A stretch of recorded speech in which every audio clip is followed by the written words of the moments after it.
This is the first time since the restructure in mid-2013 that we have brought together such a large number of community corrections staff. As we were unable to have all staff attend, we are recording the proceedings over the next 2 days, which we will then upload onto the intranet. This seminar is an important one for the division as it enables us to engage with you directly in defining the role of community corrections in 2015 and beyond. This seminar has been structured to enable you to actively participate in the next 2 days. We have organised seating at 32 tables and allocated you each to a table. At each table, we have intentionally mixed staff from country and metropolitan areas, managers, unit leaders, and community corrections officers. This is to encourage a cross-fertilisation of ideas, gain an understanding of the key challenges in delivering quality services across New South Wales, and to share the issues and experiences confronting staff as an officer or a manager in the metropolitan or country areas, and then develop solutions to these issues. Facilitators have been nominated to each table to assist you in the process and record your thinking. Your thinking will guide us in defining the role of community corrections in 2015 and beyond. I encourage you to actively participate in this seminar over the next few days, and more importantly, have fun on the journey we are embarking on today and into the future. Thank you. I would now like to welcome and invite Craig Madden, who will do the Welcome to Country. Thank you. Thank you, Rosemary. Hi everyone, my name's Craig Madden. I'm a proud Gadigal Bundjalung man. We stand on Gadigal country at present. It's customary for Aboriginal people when we have a gathering or when we have ceremony to invite people onto our land or welcome you onto our land, which is what I'll be doing today. I've been with our department for about 10 years now. Started out as an Aboriginal Welfare Officer at Long Bay, and we moved into Community Corrections as Aboriginal Client Service Officer, and now I'm in the Aboriginal Strategy and Policy Unit in a Henry Dean building. I'm deeply honoured to be standing here amongst all my colleagues and welcoming you to my country, Gadigal country. So in saying that, welcome to Gadigal country, Aboriginal country. The Gadigal clan is one of 29 nations which make up the Eora Nation. We've had 3 distinct boundaries. We have the Hawkesbury to the north, the Nepean to the west, and the Georges River to the south. Within those boundaries is Gadigal, is the Eora Nation. And the land that we stand on today is Gadigal country, my country. So if you've travelled from across the state or across the city, welcome to Gadigal land, Aboriginal land. Sorry, this is one of my first welcomes, so I'm extremely nervous. But I'd like to extend a warm and sincere welcome to all our Aboriginal brothers and sisters in here today, if there are any, and a warm and sincere welcome to our non-Aboriginal brothers and sisters here today. Welcome to Gadigal land. I hope you enjoy the conference for the next 2 days, and yeah, I look forward to it myself. Thank you. Welcome, welcome, welcome. Thank you, Craig, and welcome everybody, and thanks for inviting me to open the conference. I also acknowledge the traditional owners of the land on which we meet and their elders past and present. My particular welcome to Professor James Ogloff, who again has volunteered to share with us his enormously deep understanding and wisdom and knowledge in relation to matters relating to criminal justice and forensic psychology in particular. I think also looking at the other speakers and the list, you certainly have the opportunity here to share or learn with some outstanding people in their respective areas of expertise, and that I think will enrich the experience of coming together in such a large number. And I'm very impressed with the organisation that sort of led up to this conference. When we talked about it some time ago, it was something that I considered to be important, but at the same time logistically quite challenging, and of course we also need to ensure that we continue our business out there in New South Wales while we're actually gathering and meeting and sharing professional practice. And again, can I thank everybody involved with the organisation of the 2 days for the enormous effort they put in. Corrective Services is also very pleased that we are able to collaborate with the Probation and Parole Office Association, a group that clearly has defined itself in a way to further professional practice, to harness what the world of community corrections has to offer, and introduce that into Corrective Services New South Wales. It's been quite a pleasing partnership, I have to say, with the association. I'm meeting with them on a maybe a quarterly or biannual basis, and then of course it culminates in the annual conference. So combining our staff development opportunity with the annual conference of the association, I think again is maximising the opportunity to collaborate, maximising the opportunity to jointly work together, and also identify what actually community corrections faces as the challenges going into the future. If I can just focus on a couple of issues there in that context. Talking about the role of community corrections is, I think, very timely. Community corrections certainly has established itself over the years in various ways, and in many ways here in New South Wales with the organisational changes we introduced in 2012 and implemented over the 2013 period, we did the same thing.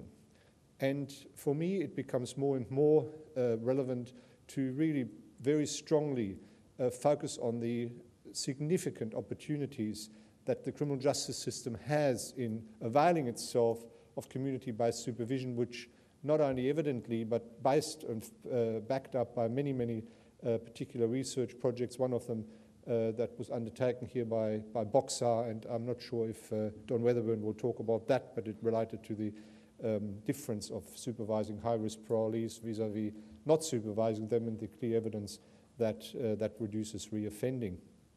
The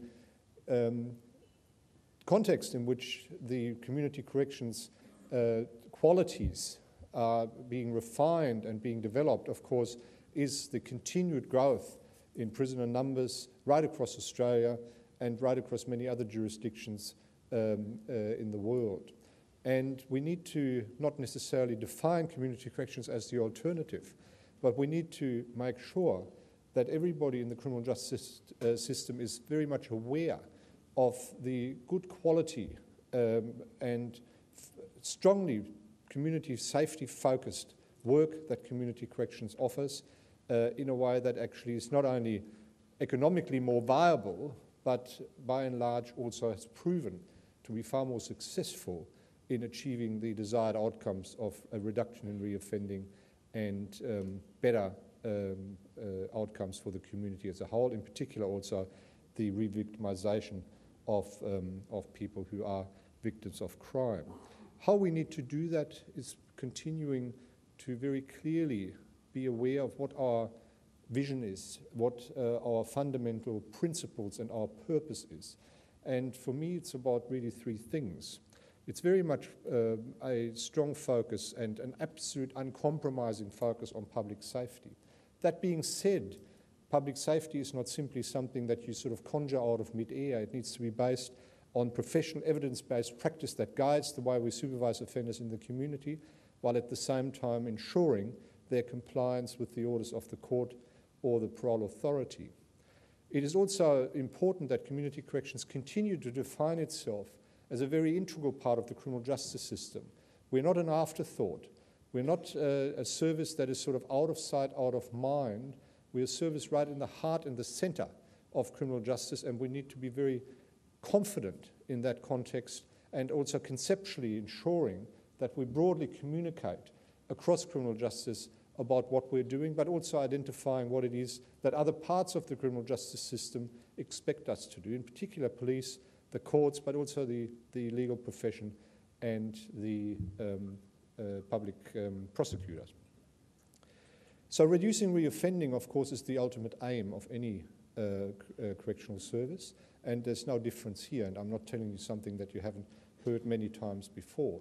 But how we actually go about that, how we actually ensure that our practice remains contemporarily relevant, that we don't simply just administer, but that we actually drive the change in the context of improving whatever we can improve to achieve better outcomes for a reduction in reoffending is really at the forefront of our energy and of our initiative. And this conference will no doubt very ably assist in that process, and I do look forward to hearing about the outcomes of this conference. And it's great that we have our audiovisual unit filming this so that other staff members have the opportunity to look at least a few presentations or a range of other contributions here today.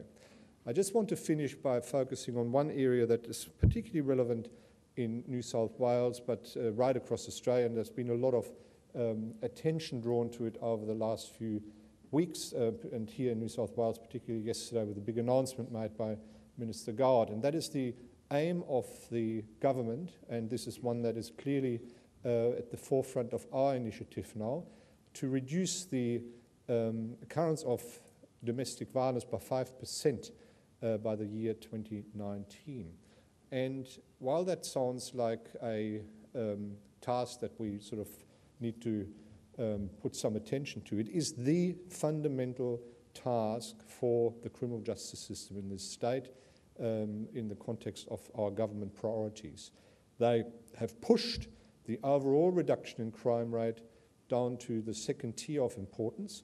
The first tier, top 12 priorities of the government, includes the reduction of reoffending in the domestic violence space by 5% by the year 2019. So our initiatives and efforts have to focus very strongly on that. And the good outcome that already has been achieved is that we got a significant funding commitment, which was announced yesterday, in relation to providing the interventions in the context of the perpetrator-focused initiatives.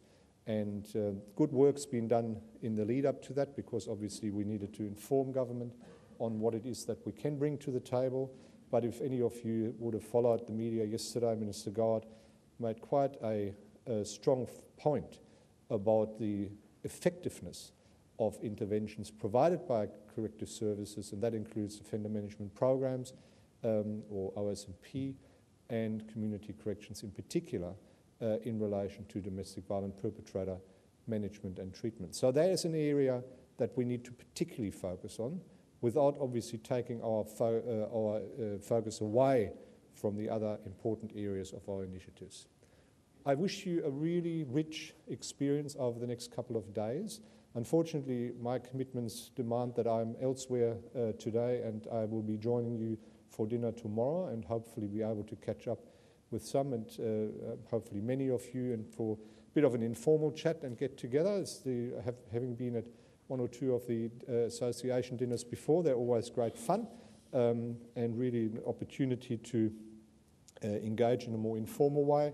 Once again, thank you to our guest speakers here for sharing their wisdom, knowledge and experience with us. I wish you well. Thank you again to the organisers. Look forward to catching up tomorrow. Thank you very much. All right, so basically I just want to briefly talk about why we're all here. So what's the purpose of this staff development seminar? So as Peter's touched on, I mean, the key focus of this is around developing the role of community corrections. Now, Brett Cowsley mentioned to me earlier this morning that there was a staff conference for community corrections, or probation and parole, as it was then called, back in 1994 at Penrith Panthers. And he advises me that the major focus of that conference was on the future of community corrections, and that would be going paperless. And one of the key themes of that was the electronic transfer of information between the courts and our systems. So I wonder perhaps if the real purpose of this seminar is just to put a light up the Joined Up Justice Project. So, because as you know, we went live Tuesday last week, so there you go. What was that, 21 years? But we got there. I want to start off with just a really simple exercise. So I want you to all to get a pen and a piece of paper. So you've all got notepads in front of you, just a blank piece of paper. So just go with it. Don't worry too much about whether you know what your neighbour's doing. Just worry about your piece of paper. Follow the instructions however you see fit and draw an upside-down triangle. So there's no right or wrong. It's whatever you think that means, okay? Next, I want you to draw a large circle. Again, don't worry about what your neighbour's doing. Just interpret that how you want.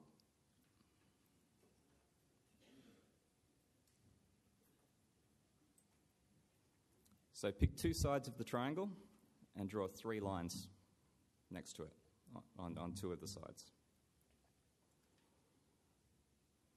So 2 sides of the triangle, 3 lines next to each of those 2 sides. So above the large circle that you drew at the second step, draw 2 small circles. Oh, sorry, 2 small triangles, sorry. Sorry.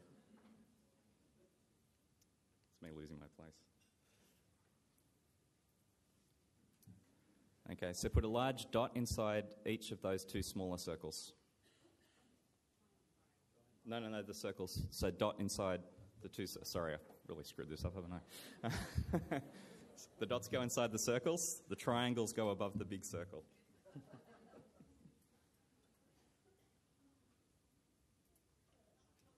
And final step, draw an upside-down Y underneath the first triangle.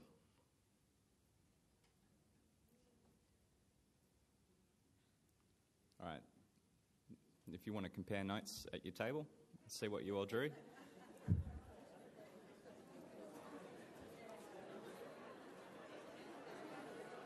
All right, did anyone get anything recognisable? We did? That's all right. Okay. So this is my version. Upside down triangle, large circle. 3 lines either side of the triangle, 2 smaller circles, 2 triangles at the top, and 2 dots with an upside down Y.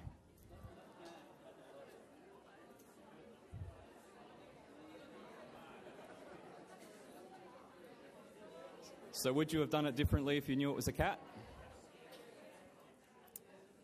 So the point of that exercise is, it's easy to follow policy and procedures.